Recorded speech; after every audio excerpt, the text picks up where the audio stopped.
hopefully learn something. At the end of the presentation, I am going to do some drawings like we did last month, so we got to stay aboard. But I like to reward the people that take the time out of their schedules if I can. Tonight's presentation is on the healthy aging. Okay, you know what the alternative is to aging? Anybody want to tell me?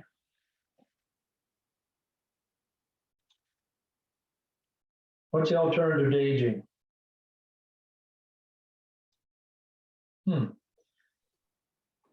Guess everybody's staying mute. Nobody wants to say it. Nobody wants to say it, okay? Probably dying. Dying, okay? So as long as we're on this earth, we want to age gracefully and be healthy. Most of you know that I always refer everything back to scripture, and scripture says that our body is a temple and we have to treat it accordingly. And as we're on this earth, we need to be doing that. So we're going to talk about how to take care of ourselves. And mostly what I really want to target is why? Why are we doing it, and the depth of what it means for the immune system to be there or not be there, et cetera, okay? It's more than just say strengthen your immune system. And a lot of times people say, what does that mean? I mean, you know, what part of my body does that govern? So we're going to cover that. And then we're going to talk a little bit about how we do it and why our body does break down. So let's get into it. And again, if you have questions, send a message or just ask a question, that's fine, okay? Most people think that aging is purely genetics. That if my mother, my father, my grandmother, my grandfathers, et cetera, had certain issues, that I'm going to have those issues as well. So it's just a matter of time before it happens. Whether it's overweight, whether it's being overly thin, whether it's having migraines, whatever it might be, it's in the genetics. However, it's been proven a million times that that is not the case. So our health and our enjoyed longevity. Okay. Now, the reason I say our enjoyed longevity is that I don't sit here and pretend to say that, you know what, I can extend people's lives. There's somebody much greater than myself, obviously, that makes that decision. But while we're on this earth, we need to enjoy what we have. And that is really done based on the choices that we make every day. Now, sometimes when I do these presentations, people that are a little bit older say, well, it's too late. It is never, ever, ever too late, okay? We have to understand that. As long as we're breathing, as long as we have a mind that can make choices, it's never too late. We can start today to make our life better tomorrow and beyond. So I just want everybody to understand that. The idea that we're going to age and be unhealthy is not the real thing that can happen. Okay, so we want to get into that and move on. Okay, I just found this today and I asked Patty to put this on. All right, and I really thought it was appropriate. You'll never change your life until you change something you do daily. The secret of your success is found in your daily routine. So the two words, the one word that jumps out and it's in their place is what? Daily. Every day. Every day. Not when I feel bad, et cetera. And we all get into this habit of I feel good, so I don't need to do this and I don't need to do that. I'm okay. I'm feeling good, so it's okay. And then when we don't feel good, we go, what should I do? Well, you need to do the same thing that you should have been doing daily when you felt good. And by doing that, you probably won't feel bad.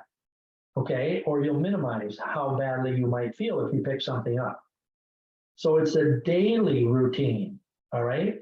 And you have to change if we're doing something every day that's unhealthy. For example, if we eat before bed, that's a daily routine.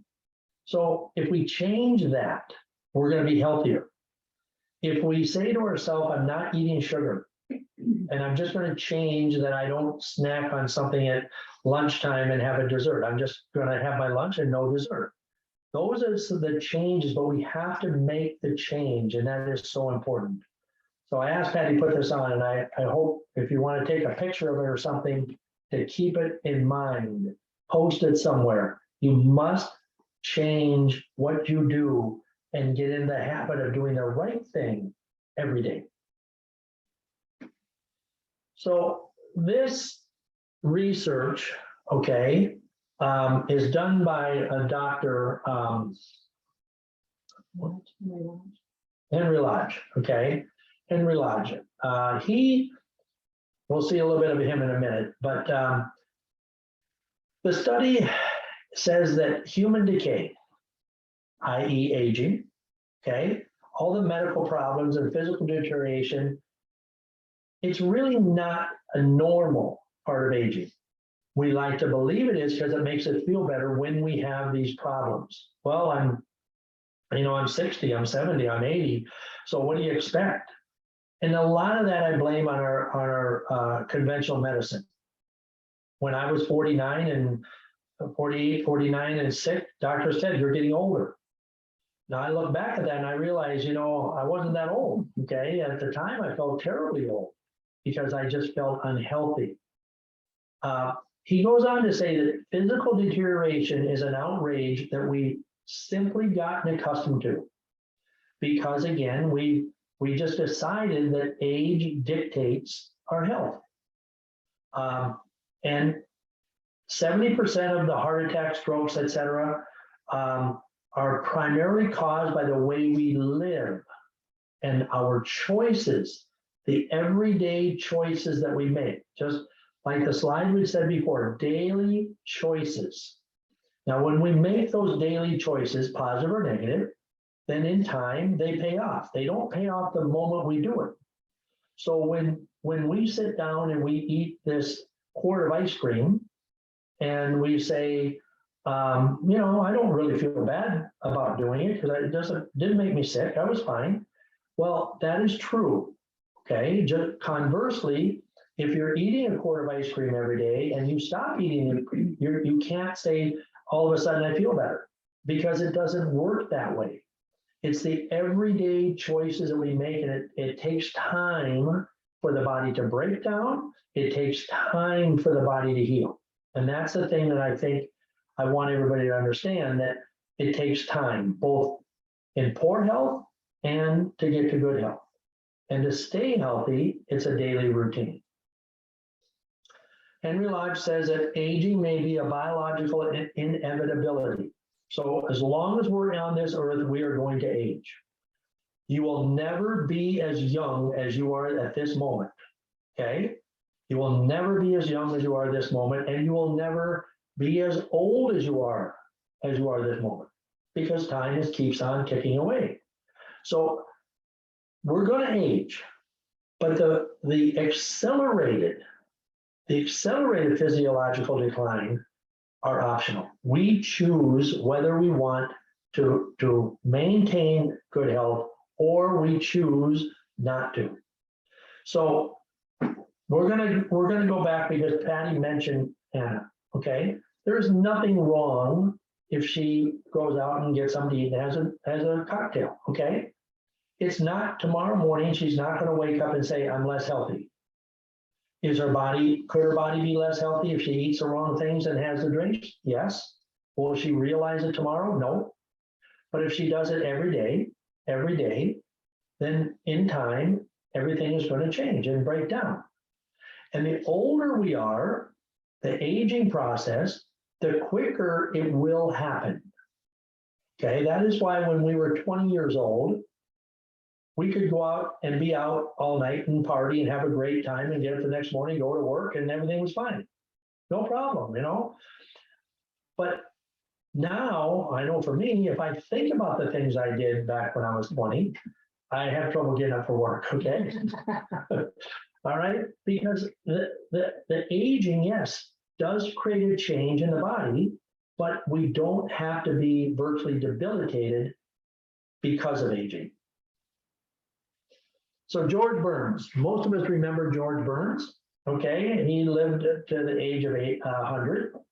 And I used to always like to listen to him because he was a very funny man. All right.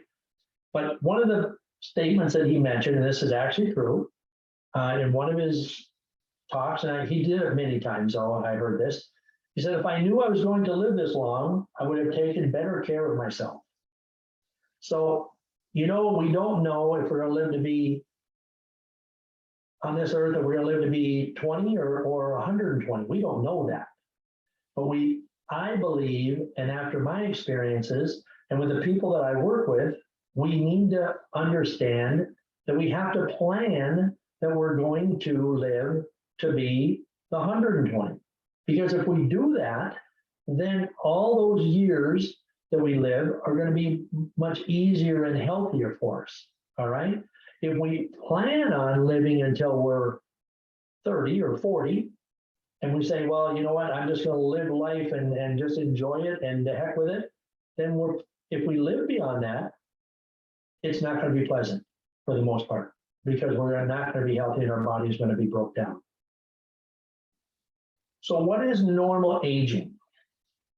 Conventional wisdom, or maybe it should say conventional medicine, that we start slowing down or going, I should say, start going downhill in our early 40s. All right.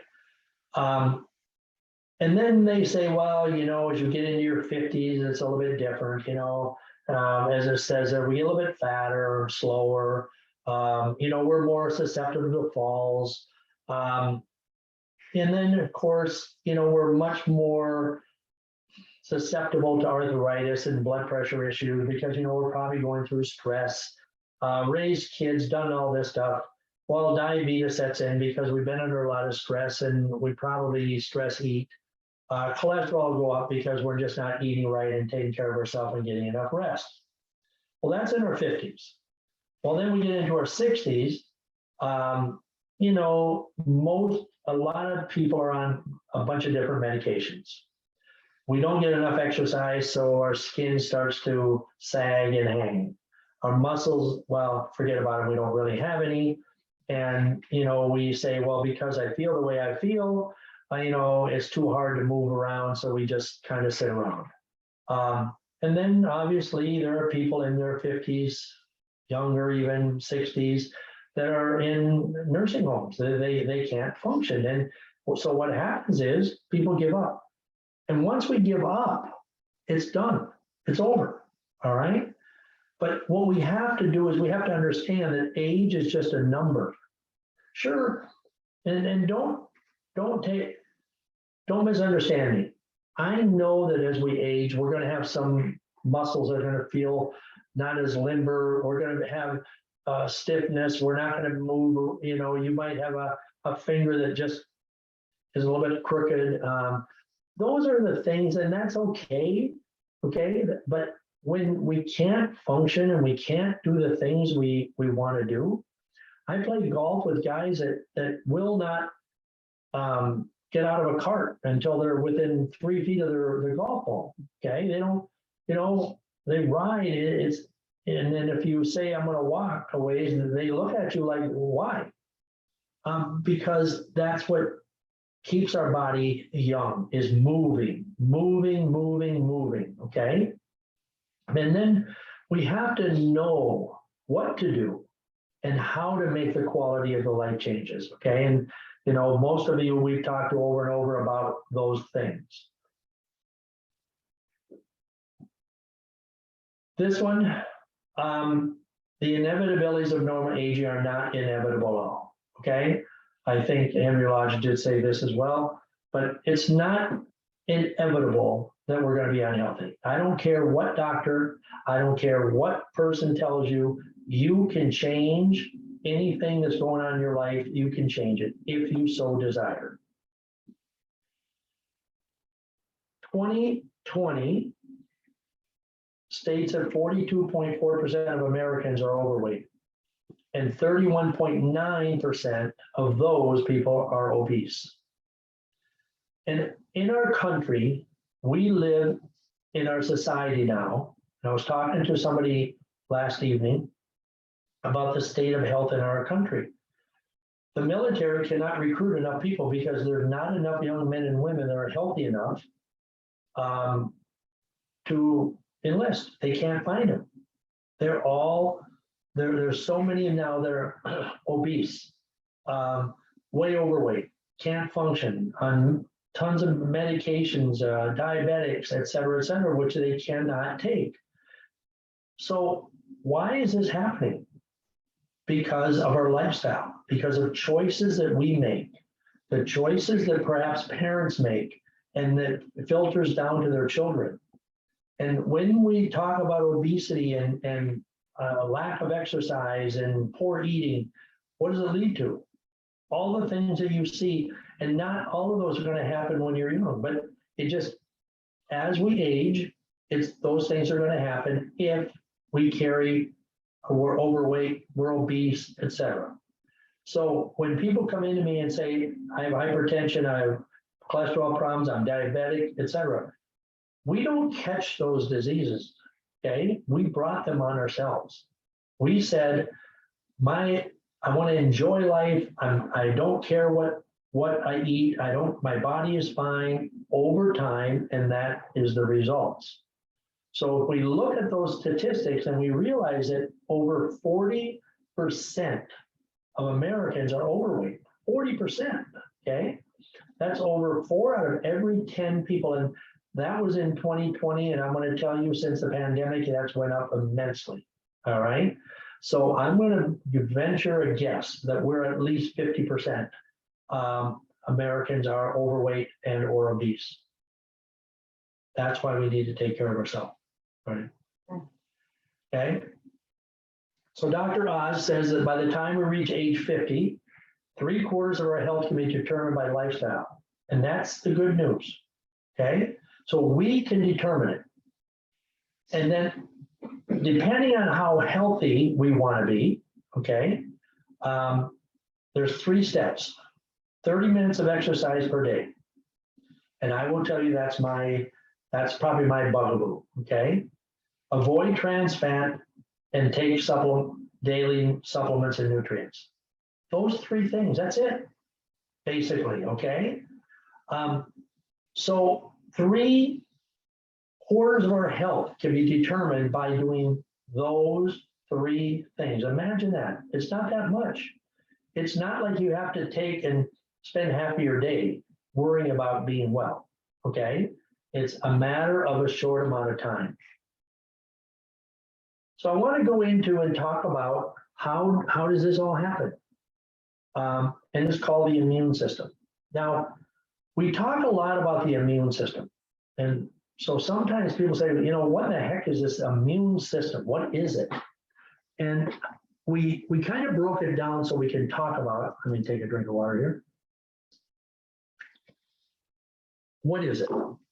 Really, all your immune system is a system of cells and organs that protect you, okay? Protect you from what? Protect you from the bombardment of bacteria, viruses, parasites, toxins, all the things that are in our world that try to attack your body, okay? So if you think about everything in our life, think about your car. How many things are there out there that are trying to break down your car, okay? Accidents, people running into it, dings in the parking lot, hitting potholes and all that stuff, okay? So if you think of it from that perspective, we're constantly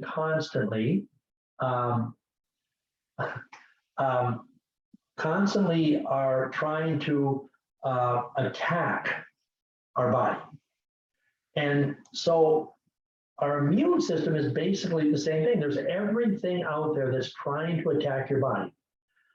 So if we go back to COVID, COVID is a virus. COVID attacks the body, and as does every single virus, attacks the body. So when all these viruses and we get all these toxins from the food we eat, the air we breathe, everything that happens to us, it breaks down the defense. And we have to constantly be working on building and strengthening the defense of our body. So primarily the immune system comprises of, number one, the skin. Skin is your largest limited organ in your body. But the skin can enter the body through breaks in the skin. Now, it's a two-way system. The skin can absorb bacteria and viruses by a break, but on the other side of the coin, you need to keep your pores open and clean so that stuff that's in the body can escape the body, okay? So a lot of times we're talking to people about, don't put lotions all over your body because it's blocking the pores and you're holding whatever garbage you have in your body and disallowing the body to get rid of them. But if you have cuts on your skin, then the cuts enter, the bacteria enters the cuts and creates a problem, which will turn into a infection, all right? But what happens is, because if you have a strong immune system, the skin will heal itself if you have a cut. People that get cuts and they never heal is because, or it takes a long time to heal, is because they have a weak immune system. The thing is, when you get something like a sliver or something happens on your skin, the body understands that it's a foreign object, and we would not leave that splinter in our finger, okay, because it creates an infection, starts swelling, etc. And that's trying to protect that wound that's happened. So we pull that out, we clean it, and then we protect it, okay, so that we can eliminate the invaders that are attacking, and it will always attack the weakest part of our body. So if you have a break in your skin, you get cut, you have to be aware that that is where the bacteria is going to attack, because that's a weak spot in your body. So I kind of cover this, okay? Then we'll go into like tears, mucus, saliva.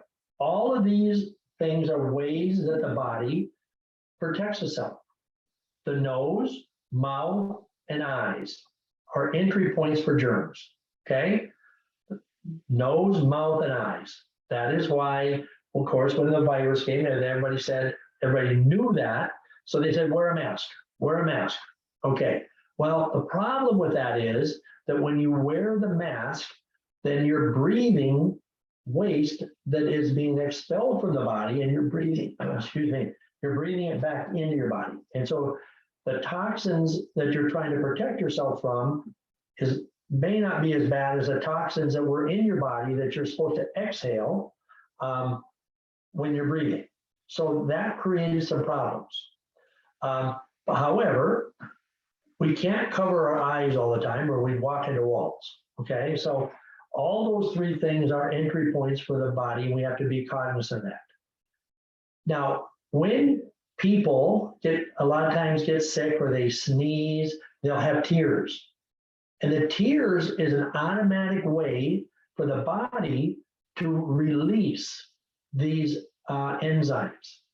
So a lot of times you'll see people when they're unhealthy or are going through a cold, a flu, they'll actually have a lot of tears. They're not crying, but they have tears. In their body, that's what the body is actually doing to help rid itself of waste. And then that enzyme, lysozyme, is something that breaks down the cell walls of the actual bacteria. And then the saliva also does the same thing. It's antibacterial. Your nasal passage and lungs are coated with a mucus. So when we get a cold, you'll notice there's a lot of mucus.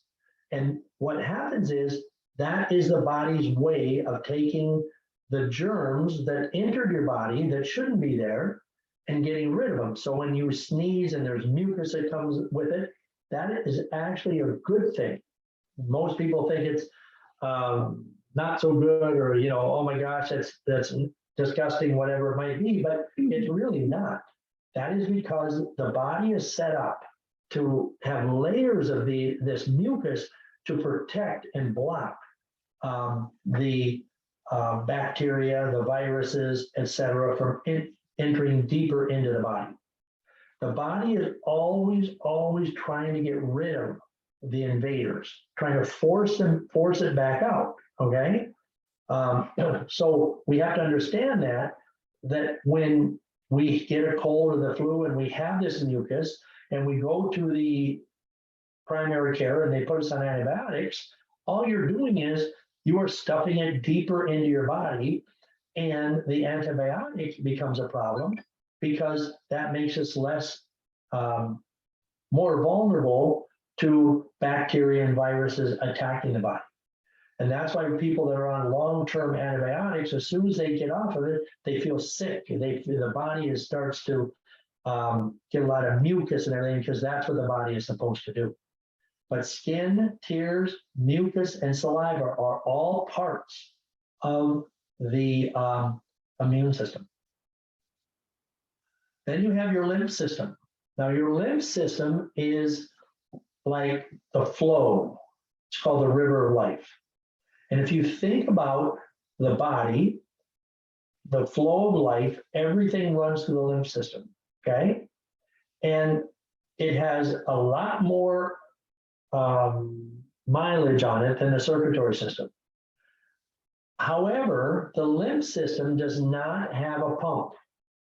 The only way that you can make the lymph system move is through you move. People that lie around and they become couch potatoes, their lymph system becomes very stagnant and becomes almost like a pond that has no movement, and it gets a lot of algae and starts smelling, etc. And that's actually what can happen with inside the body. But again, the lymph system is water in our body, and it just like when it rains, and after a rain, you go outside and it smells so nice because the rain clears everything away. It just sweeps the toxins and out of our body, the bacteria, germs, all that stuff out of our body. So when we eliminate, we're moving that from our body. So oftentimes when I do the Zyto scans, it will say the lymph system is stressed. And then when we get to services, a lot of times it'll say services exercise. It'll say chi machine. It'll say mini trampoline. Yes, thank you. Mini trampoline, because those are some of the easier ways to get the flow moving, because it oxygenates the cells and gets everything flowing from the body. Without that river of life, everything stays in your body, and you cannot avoid getting bacteria, germs, viruses entering your body unless we put you in a bubble. Okay? That's the only way that you can possibly protect yourself. Okay. So the okay, so then we have lymph nodes. Now, lymph nodes are part of the lymph system, okay? But they're little nodes that are bean shaped, and they're different places on the body. Primarily, they're in places like under the arms, under the jawbone, right above the neck and in the jawbone, and in the groin. Okay, those are your primary lymph nodes. And when you're feeling unhealthy or things are going on, a lot of times they will swell. And that swelling is actually bacteria and cells that are fighting the bacteria. So what happens is, it seems strange, okay? But what happens is it takes the good guys, okay, which is the lymph, okay, and the cells, the good one, gather up all the bad stuff that's in your body and moves it through the lymph system because of the river of life into the lymph nodes and kind of puts them in a little prison within your body and holds them, okay? So that they're not filtering through your body all the time. And once the lymph system has filtered everything, then what it does is it takes the lymph and puts it back into the blood healthy so that it can continue the process of protecting your body. So it's called lymph filtration. Okay, somebody just asked, that was good. Okay, somebody said, where does the stuff that they filter out go? Okay, what happens is it goes out through your elimination process, whether it's stools, urine, and sometimes when we don't feel well, your urine will have a really different kind of smell. It'll just smell different. And that's because the bacteria and everything that's being moved flushes itself out. All right. So just understand that it's the way the body works to help protect you all the time, filtering everything out. And then once it does, it re-enters the back into the bloodstream. Now, the fluids that are forced out, can you go to the next slide? Okay. No, I'm sorry, no, I'm not ready for that. All this stuff constantly, the flow is always to the heart. Always to the heart, because that's where the blood is re-filtered, re-coagulated, and moved out. And that is why when people have bad blood, okay, they'll end up with strokes and heart attacks. And everything moves, like I said, to the heart. And that's why when we tell people to dry skin brush, which is another way to get your lymph system moving, and it takes 2 minutes in the morning, they sell them in drugstores, the brushes, and you just brush your body start from the bottom, your ankles, up, everything to the heart. And you just brush, just like you were brushing your pet, or you were brushing your child's hair. You just brush, lightly brush, and then from the top down, you brush to the heart, and the arms, you brush into the heart. Everything is brushed, and that creates lymph system flow, and it helps. So there's many ways to get your lymph system moving. You don't have to get into running marathons, okay? There's a lot of ways to help your lymph system to move and get everything filtered through the lymph nodes. Okay, now we're going to get the next part of it is the spleen. Your spleen, it filters the blood, which once it gets filtered, it's looking for foreign cells or for old red blood cells that are in need of replacement. Now, it's hard to understand all this stuff going on in your body 24/7, okay? 24/7, all the time this is going on, whether you're awake, whether you're sleeping, it doesn't matter. All of this stuff is made. Our body has been made to work magnificently. It's not an accident the way our body works, all right? And I say it's by the grace of God that it works this way, to protect us from all this.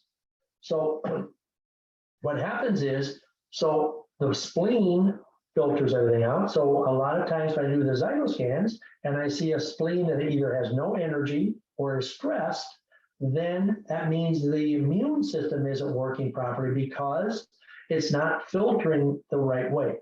Is there ways to fix it? Yes. Okay. Do we need a spleen? No, we don't. Some people lose a spleen by through accidents, injuries, some of that.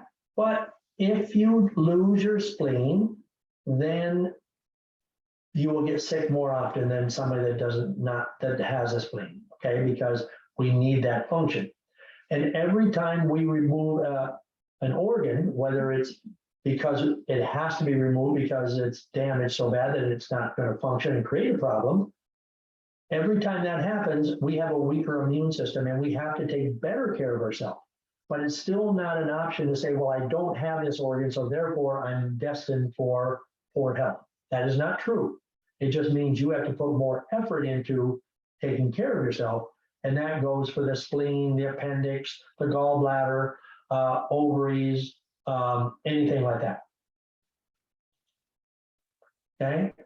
Next organ is the thymus, and your thymus is a little organ right in the chest, and it's between the breastbone and the heart. And this little guy is responsible for the production of T cells.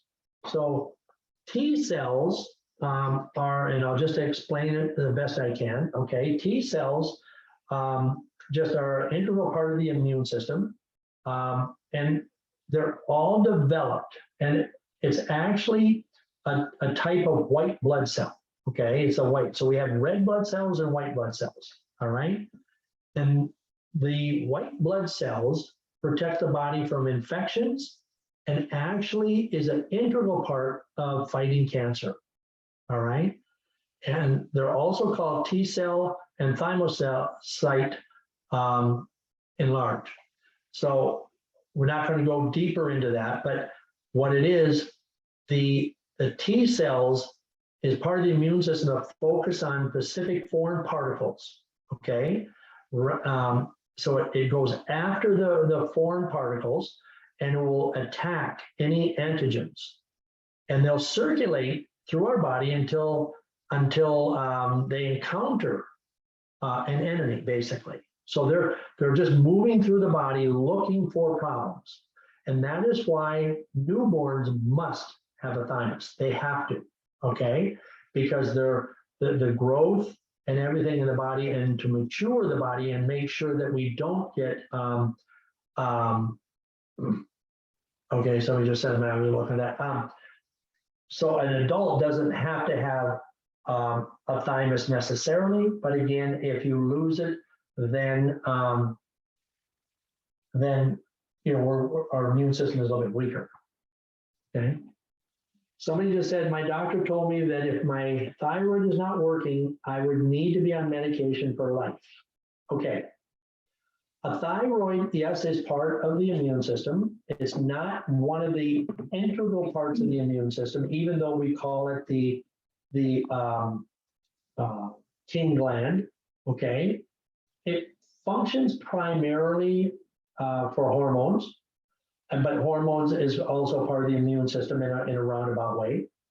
But when a doctor tells you that if your thyroid isn't functioning, then you're going to have to be on medication or functioning properly. You're going to be on medication the rest of your life. Well, I would counter that by saying, what do we need to do to get the thyroid to function properly? Okay, rather than it's not functioning, so let's put you on a medication. When it comes to thyroid medication, the medication does not fix the thyroid, it bypasses the thyroid. And therefore, the thyroid then ends up in what we call atrophy. If like anything else in your body, whether it's your lymph system, whether it's any of your organs, if you don't make it work, it's going to start breaking down, to include the heart, okay? And the thyroid. Exercise helps the thyroid, all right? Getting rid of stress helps the thyroid. But once you go on medication for the thyroid and you bypass and disallow the thyroid to have to work, it's like people. If you don't make people work, they're not going to work, right? And the longer you let them not working, the less they want to work. And so that's really true for all of our organs and everything in our body, whether it's muscle, whether it's your heart, whether it's your thyroid, your thymus, your kidneys, anything. If we don't use them and try to fix them, then we're going to be on medication for the rest of your life, which in my opinion, the more medication that we're on, probably the shorter and the less productive your life is going to be. That's my opinion, okay? Okay. So the thymus, once you get a strong immune system, you can live without a thymus. Because you have a fairly strong immune system, and then the spleen, and then the next thing we're going to talk about is the bone marrow will actually start, I think it is. Yeah. Okay, the bone marrow is part of it. So bone marrow, sometimes you hear about people talking about bone marrow transplants, etc. Okay, which can be extremely painful. All right. So, but sometimes it has to be done. But the bone marrow is what produces new red and white blood cells. All right. So when you look at our bones have more responsibility than just to carry our body. Within the bone is called marrow. So that's why it's called bone marrow. And that is where all of our blood cells are produced from stem cells. Okay. And then they become specific type of blood cells. Now, your red blood cells are formed in the bone marrow, and then it's formed, released from the bone marrow, and enter the bloodstream. So there's a difference between marrow and bone marrow, okay? Bone marrow is into this, can you put that a little more, is right in the middle of the bone, Right. okay? Right in the middle of the bone. That's where your bone marrow is, yeah? And then so that's where that's made, okay? It's found in the center of most bones, and it has a lot of blood vessels within the bone. A lot of people don't realize that the bone has blood vessels within the bone. And there are two types of bone marrow, red and yellow, okay? Red marrow contains blood stem cells, and then they become the red blood cells, and white blood cells or platelets. And they are produced by the spongy stuff at the end of your bones, right? That little, and if you think about, Patty and I were talking today about if you eat chicken, at the end of the bone, there's like, we call it grizzle, but that is what that stuff is. And that's where your red marrow comes from. So your bones then become part of your immune system. So when people don't get enough calcium, you're damaging the bones, which in turn will damage your immune system because your body can't produce the red and white blood cells that is necessary in order to protect your body. And your white blood cells are the most important cells in your body. They're the ones that actually protect you, okay? So as I said, the white blood cells are the most important part of your immune system. And so when you go get a blood test and they tell you that your white blood cell count is low, that means you have a suppressed immune system, okay? So we have to understand that it's the white blood cells that are the most important and determines our immune system. And how are white blood cells created? Again, it goes back to the bone marrow. The bone marrow stores an estimated 80 to 90% of your white blood cells. So they produce them, it's held in the bone marrow, and then when an infection enters the body, or you have an inflammatory condition, the body releases the white blood cells to help fight the infection. So they're kind of in reserve, all right? You have the cells in your body, but the body is smart enough to hold on knowing that there's going to be an attack. And then when the attack comes, all of a sudden the body releases the white blood cells in order to help fight off that system. So when COVID came and they said people were dying and then they said, okay, a lot of them were the people that were immune compromised. That's why, because they did not have the army of white blood cells waiting to fight off the attack. And that's a primary reason that people die primarily from the flu and the different viruses that are coming. And I was listening on the radio yesterday, and they said, driving to work, and they were talking about a new virus is coming, part of COVID, they said, and it's called the midnight virus. And somebody asked why it was called the midnight virus. And they said, because they don't know of any vaccine right now that will counteract it. Well, we do know something will counteract it, and that is a strong immune system, okay? And that is why constantly we should be working on our immune system every day. The choices we make every day determines how strong our immune system is and how strong each one of these organs are that we just talked about. How large is that army of white blood cells waiting for that attack, knowing it's probably going to happen? There's another question. Besides reducing stress, what can we do or take to strengthen the thyroid? Well, there's certain foods for the thyroid. Kelp and seaweed, okay, are hugely important. Now, a lot of people don't like to sit down and eat a meal of kelp and seaweed. I understand that.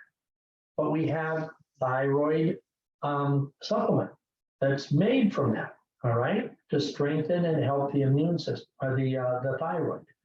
A strong thyroid will help the immune system because primarily the thyroid gives you energy and it increases metabolism, which goes without saying, because if you have a strong immune system, you're going to have more energy, okay? A weak immune system, when you get a cold, a flu, you feel like what? Sleeping. You know, just don't bother me, leave me alone. Shut the light, close the blind, turn off the lights, just leave me alone. And that's because our body needs the energy to heal. But once that happens, then we have to start getting more exercise in order to keep everything moving and restore the energy to the body. I like this, a lot of questions. Was that a question? It's just a thumbs up to your answer. Oh, okay. All right. So let's, okay. Markers of self, okay. What happens is, how does the body know what to attack and what not to? Okay. What do we attack? What do we get out of the system? What do we put in the lymph nodes and lock them up and get rid of them through elimination processes? And what do we just say, hey, that's okay, all right? And that is because every cell, the millions of cells that you have in your body, and I'm talking millions that are constantly moving through your body, has distinctive molecules that marks a cell, distinguishes, I should say, itself as itself. So they know what is good, what is bad. All right. So envision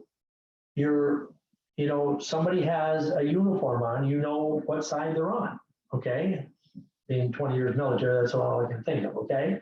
We know who the enemy is. And hopefully, okay, that we know who the enemy is. And that's what our cells, that's called innate intelligence. Our body knows what is right, what is wrong. So when you go outside and you get around pollen or mold or some of that, and all of a sudden your body starts to create mucus and you get stuffy and it's hard to breathe, your body says, this is a problem. And what happens is that's what's called what? Allergies.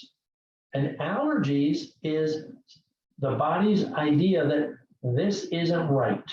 Okay, so it attacks. And that's why people get runny eyes, they get runny nose, their skin might break out, all kinds of things happen.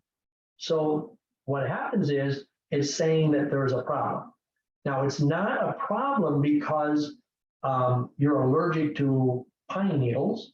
It's a problem because your body's misreading. And then that markers of self gets all misconstrued. So people that strengthen their immune system, once they get it strengthened, they can go out and around pine needles and not bother them. Okay. There's doctors will tell you that we're not allergic to really anything. It's the misreading of something because of a weak immune system, and one of these organs is not producing properly because of the weak immune system, which creates a misread. It's kind of like the wires get crossed. And that is another reason. And every time somebody tells me I have allergies, no, you have a weak immune system. Okay. And people go, well, it's only in the fall and the spring. Well, that's because that's when the pollen comes. You don't have pollen in the middle of the winter time when the snow is flying. Okay. And you don't have it when in the heat of the summer. So it's that time when the certain things are there. That's why it's fall and spring. It's not that your body doesn't like fall and spring.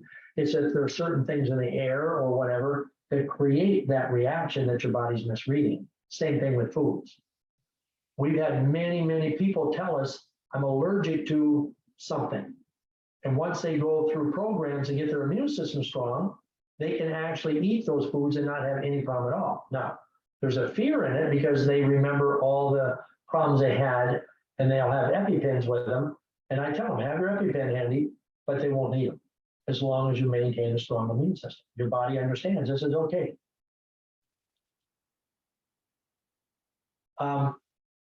Antibodies, we all hear about antibodies. That was a big, big thing during COVID. Okay, and antibodies are produced by your white blood cells. So even though your white blood cells are produced by the marrow and the bone marrow, then once you get the white blood cells, then they produce themselves antibodies. And antibodies is these, you can see them on the screen. They look like looks like a slingshot to me. Okay, a Y-shaped proteins. They respond to a specific antigen, which is the bacteria, virus, or toxins I was talking about, which creates allergies. Okay, and so they're developed in order to counter whatever it is that comes in our body. So that is why we can get past these viruses. Yes, we can feel down because there's a battle going on. And that's how, when you hear them talk about the viruses and we need to develop antibodies, we don't need to develop a chemical antibody because chemicals we know weakens the immune system. We need to develop antibodies within our bodies by keeping our body healthy and strong to keep the white blood cells functioning properly, and then let the body take care of itself and fix the problems the way it's supposed to be. So what happens with these antibodies, they attach, and that's another way that it escorts these problems out of our body, goes through our circulatory system, goes into our lymph system, gets into our lymph nodes, it gets swollen, and we say, okay, yes, you're sick. And every parent has reached underneath the child's chin and felt lymph nodes and said, yeah, you got something, okay? And that is true, but that's the body's way of fixing itself. So it comes down to antibodies. Very simple. Antibodies is something we need to have all the time, but we have it by having strong white blood cells, strong bone marrow, strong thymus, etc., all down the line. And the complement system is basically known as a cascade, okay? And it's a part of the immune system that enhances the ability of antibodies and all the cells to clear microbes and damaged cells from an organism, promote inflammation, and attack the bad cell membranes in layman's terms, okay?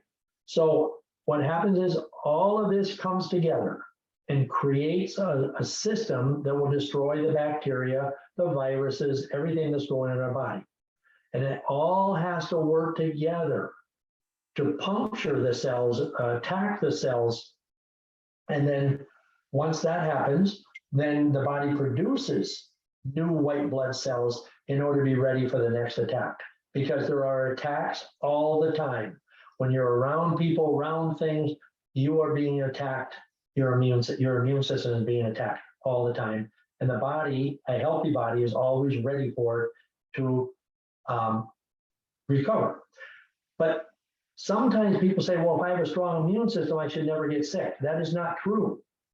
Being sick, having a cold, having the flu, etc., is not a bad thing. That's what builds antibodies. So if you go back if you go back, whenever you have that, that strengthens the antibodies because now the body understands it and is strong to that particular virus, and it will protect itself. And again, we go back to the whole conversation of COVID. They said natural antibodies. People that had it had natural antibodies. So why should you get a shot? That was a big argument there, and that was true because if your body went through it and all this stuff happened, it created the antibody to say that particular thing is not coming in. Now, viruses are smart too, okay? So they mutate and they change a little bit to try to attack the body. And so it's a constant battle. It's a constant war against the good and the bad, just like in everything else in our life. Okay, so that is why that is why you have this system, and it all comes together as a complement system. Everything works together to complement all parts of our body. So this kind of gets in a little bit into the hormones, and I kind of explained that. Okay, the hormones are so important, and that's where the thyroid would come in for the people asking about thyroids. Thyroid is not just for hormones, and hormones are not just for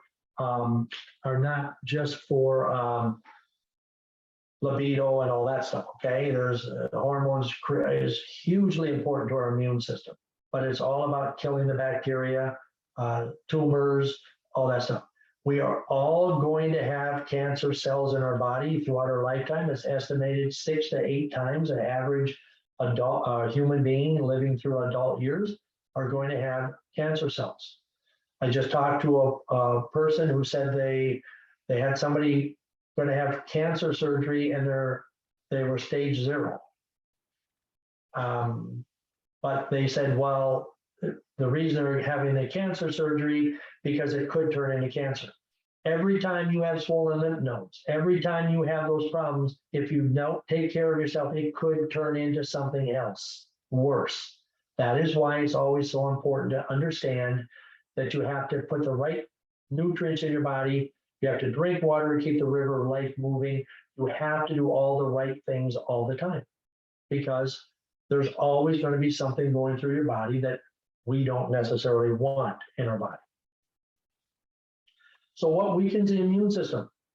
Okay, things we've heard over and over: improper diet, sugars and chemical sweeteners, MSG, caffeine, hydrogenated vegetable oils, antibiotics, steroids, and animal products, and antibiotics no matter what.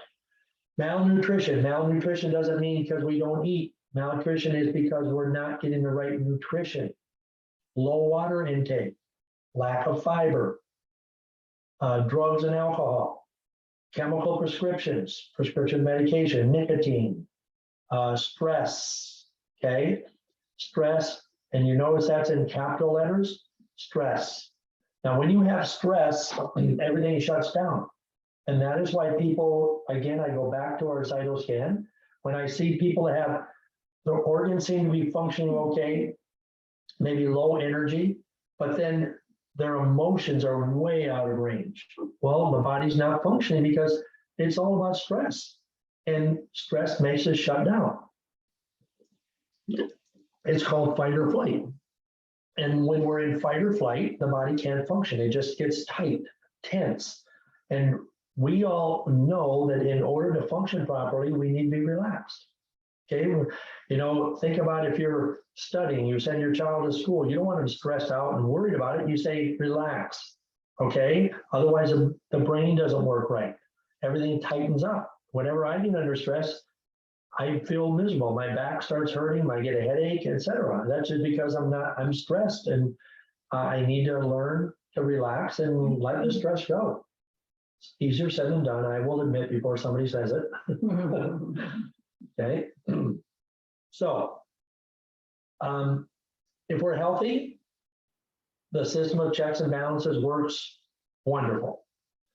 When the immune system is weakened, and again, over time, then it becomes unable to destroy the bacteria, etc., which means the infections become more frequent, greater likelihood of health problems ranging from everything minor that we talk about to cancer. So when that happens, the body cannot protect itself. The army of white blood cells is evaporated, okay? And there's no defense. So the viruses take over. And understand, we always have unfriendly bacteria in our body. It's the way it is. You have to have it to live. But you always have to have more healthy than unhealthy in order to be have a healthy body. So we always say this, it takes 3 ingredients for any change or new behavior to become possible. First of all, the person must want to be healthy. They have to want. They have to know how, so that's the harder part, and they have to have the opportunity. But the want is the most, and that's why it's first. When people tell me I don't care, then there's no sense in even talking to them, because it doesn't matter. If you don't care about yourself enough to take care of yourself, just for yourself, and not because somebody tells you to, you have to want to have a healthy body. The know-how and the opportunity can be taught to you, okay? But the person has to follow it and do it. I like this little chalkboard. Okay, go ahead. So are you happy? If your answer is yes, follow this arrow, keep doing whatever you're doing. Are you happy if the answer is no? Then there's another question, do you want to be happy? If you say no, keep doing what you're doing. If you say yes, change something. Yeah. Going back to the very beginning about daily habit. And to be honest, there are people that don't want to be happy. There are. I mean, people might say, oh, that's ridiculous. No, there are people that would prefer not to be happy. They would just want to be grumpy. They want to be sad. They want to be mad. They want to be, etc. And normally that comes from a weak immune system, gut-brain connection. So the elements for health: clean your body out regularly. We know we're going to eat, breathe, drink wrong. Clean it out. Take your supplements. Now, here's the thing. I get so many people, yes, I have supplements. Well, but I take them once a day. I take them a couple times a week. I take them when I don't feel good. Completely wrong. Why? It's because, that'd be like putting your gas in your car just when you want to drive it. Okay, we don't do that. We have gas in the car in case we need to go somewhere. All right. We keep it a certain level, because what if you have to drive 20 miles and there's no gas station? The body needs the same thing, and it should be done I was talking to somebody last evening, said, how long does it take you to take your supplements, morning and evening? 2 minutes? 2 minutes each time? You can't tell me you don't have 4 minutes. You just can't convince me of that you don't have 4 minutes to take care of yourself, okay? It's because you choose not to. We have to get enough sleep. 7 hours for men, 8 to 9 hours for women. Women need more sleep or they're going to be grumpy. No, just kidding. Water. You have to drink half of your body weight in water, in ounces, every day. Every day. Get out and walk. Do something for 30 minutes a day. Not if you work where you're walking, you're doing things, you're moving and packing boxes and moving. That is not exercise. Okay, that is stress. All right. Exercise is where you just forget about everything and you just walk for a walk, or you do whatever it is. You get on a mini trampoline and But people always tell me, well, I'm doing this and I'm doing that, so it is not exercise. Renewal activity, prayer, meditation. Okay. Had a long conversation with someone recently, and she said to me, I just don't believe in anything. And I said, that's sad, because if this is all there is in this life, what the heck are we doing? Okay. There's something bigger and better, and we have to understand that and learn to look for that. And that's why we take care of ourselves, to take care of ourselves so that we feel good about ourselves and other people around us. Am I right on time? Reduce dependencies, meaning get rid of the coffees. You don't have to have it every day. Get rid of, if there's alcohol, nicotine, all that stuff, reduce those. When we detoxify our body, that's what it does. It moves us towards a healthier lifestyle, restores peristaltic action in the colon. We can lose some weight, which I think is the least important thing about detoxing, but it breaks bad habits. Mental clarity. You show me somebody who gets angry all the time, they're unhealthy, their immune system is weak. And it gives you that feeling of wellness and feeling good about yourself and what you're doing for yourself. Increases energy, it's anti-aging, helps rid the body of mucus, toxins, and waste. I was talking to a gentleman who lives up in Worcester area. He just did 5 or 6 days of liquid. So the first day was hard, but he said after that, and it was so easy. I just talked to him today, and he said, I just got done, and I just feel so good. He goes, I just feel really good and re-energized. I didn't know how badly I needed.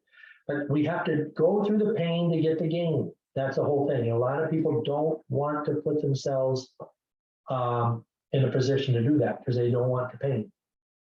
And then we purify many of the organs, blood, and tissues, and the blood is so important to be clean. Go ahead, Patty. You like this one. I do like this. If diet is wrong, medicine is of no use. So if you're eating poorly, what's the medicine going to do for you? It's going to make you more unhealthy. But if your diet is correct, medicine is of no need. So you can, what this is saying is you can heal your body by a proper lifestyle. The way you eat, drink your water, take your supplements, all that John's just been talking about. And think about this as you're eating something. Think about it, okay? Especially if you're on medications. If you're on medications and you're eating badly, okay, that's why we're on medications. It's not worth it. And every medicine makes your immune system weaker, along with the poor diet. So it's a double jeopardy. I like this one, okay? When it comes to your health or anything in life, be decisive. If you're right or wrong, just make the decision. And the road of life is paved with flat squirrels who couldn't make a decision. Okay? So think about that. Make a decision. If you're going to be unhealthy, then just say, I'm not going to pretend to be healthy. I'm just going to let myself go and be unhealthy. Fine. Don't try to pretend that you want to take care of yourself when you really don't.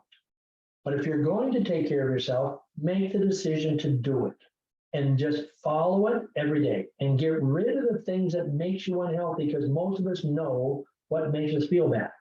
We know what foods we eat. I know that if I eat certain things, I'm going to wake up in the middle of the night with upset stomach or indigestion, or I know that. So I got to say to myself, why would I do that? It makes no sense. Then I don't sleep. Then I'm grumpy, and then I'm miserable to work with or be around. Okay. And being that never happens, I must be eating right. Okay. I don't want that. Okay, Tara and Liz, no comments. Okay. Okay, so let's put it in a nutshell. How do we stay healthy? Detox at least 4 times a year. We call it changing the seasons. Okay, at least every 3 months. More often if you need to. Take your supplements to support your clean eating. Get enough sleep, water, the river of life, exercise, move, renewal activity, your mind. Your mind is so powerful. It is not unbelievable what the mind does to us, okay? The stress that it brings upon us. Take care of it. And I recommend a monthly Zytoscan to see what your body's doing, what nutrients you're lacking, etc. Okay? Okay, question. I just can't get a good night's sleep. Fall asleep every night about 2 to 3 hours and then am up. Go to the sofa and then from there try to go force myself back to bed. But I haven't had a good night's sleep in months. Even if I take supplements, sleep, I don't know what to do. Okay. Okay, so there's several things, and that just what that was said. I don't know all the particulars, obviously. It could be stress. If you're taking your stress to bed, you've got to eliminate that. Practice prayer and meditation before bed. Do not eat. If you know you have trouble sleeping like that, do not eat up to 3 to 4 hours before bed.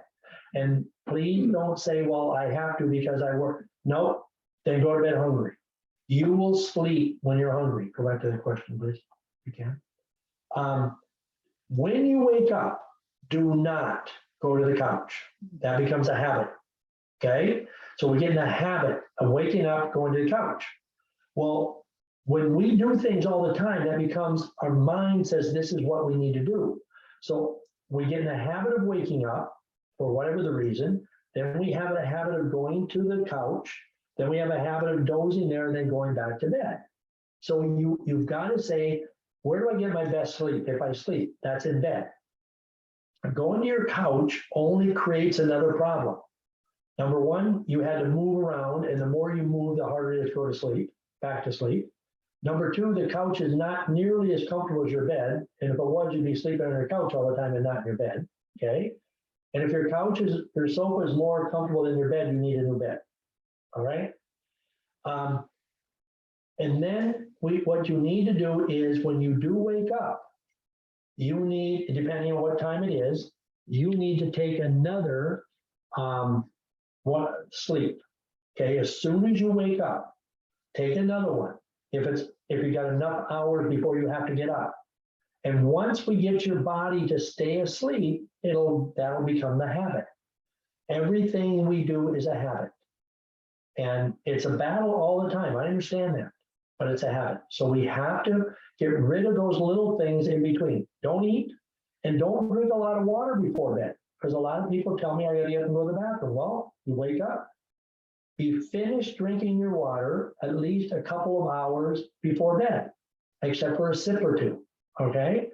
Because it has to run through your body. Just because you go to bed doesn't mean, as we just saw on all this stuff we talked about, everything works 24/7. So if you put stuff in your body, it has to work. And internal working will ultimately keep your brain from relaxing the way it's supposed to. Okay. Okay, is it better to take a Zyto test before or after detox? I would think yes, after. Okay, it's a better test after. If you decide to take it before, it can tell me which one of the two detoxes are better for you. Okay, but I recommend a Zyto test. I just tested myself, and I know I take my supplements and they're gone at the end of the month. I take the new ones, whatever it tells me to do, and I do it, and that's how I work my health. We don't want to do a Zyto test while we're detoxing. No, not while you're on liquid at all. Okay.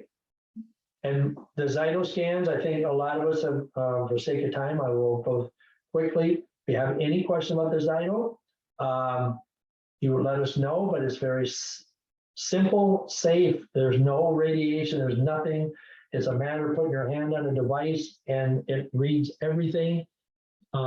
From your emotions, your organs, your spine, teeth, everything. What nutrients are lacking, what services you need. I did one today with somebody and they need exercise, they need prayer and meditation, they needed mini trampoline to get some circulation, stuff like that, okay? It's not always about services in here. A lot of times it's stuff you just do at home. And one was Oil pulling? oil pulling, yeah, for your teeth. So, Yeah, there's a couple of those yesterday. Yeah. All right. thank you. I hope you learned something. If you got questions, we'll go back to so we can see your beautiful faces. And you can ask any questions you have, or you can still put it in the chat. And I'll answer anything that I can. Okay, so add them to the question. Welcome, Diane and Anna. Glad you joined us. Okay. All right, bye, Kim. We'll see you later. Schedule a Zyto. Okay. Any questions? Anybody have any questions that I can answer?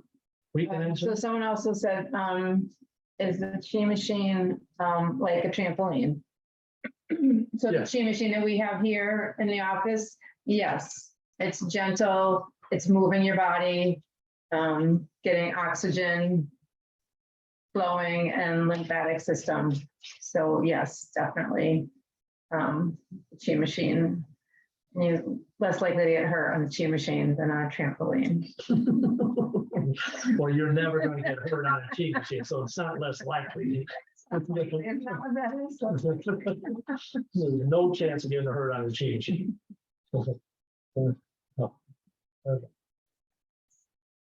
Any questions? Anybody else? Karen or Liz, you have any 15 seconds worth of advice or to your people that you see every day? I'll just add a comment. So I'll go even further where healthier lifestyle and dietary and movement could help you age backwards instead of in just, Metabolic age, yes. yeah. Absolutely. We see it all the time as people go through programs. Liz, you have anything? I can just, the thing that comes to mind for the healthy aging Uh-huh. is I've just seen so many people around the same age, and the ones that were just consistent live a completely different lifestyle than those that aren't. And they do seem almost like 20, 30, 40 years younger than people, or I've seen people that are younger than them that have so many more limitations than someone that is 40 years older. Yep. It makes Exactly. such a big difference. And I've seen how some of these health limitations play into having issues with family or feeling like a burden on somebody. And those that are able to live more independently, they just get so much more out of their time. Yes, absolutely. Life is good when we feel good. Okay. Thank you, Liz and Karen. Okay. Any other questions? Somebody just asked if we can talk about a trampoline. Yes, we can anytime. We'll talk about any of this stuff anytime. That's what we like to do, is watch people get healthy. But again, just like everything else, if you get if you get a trampoline, you get whatever, use it.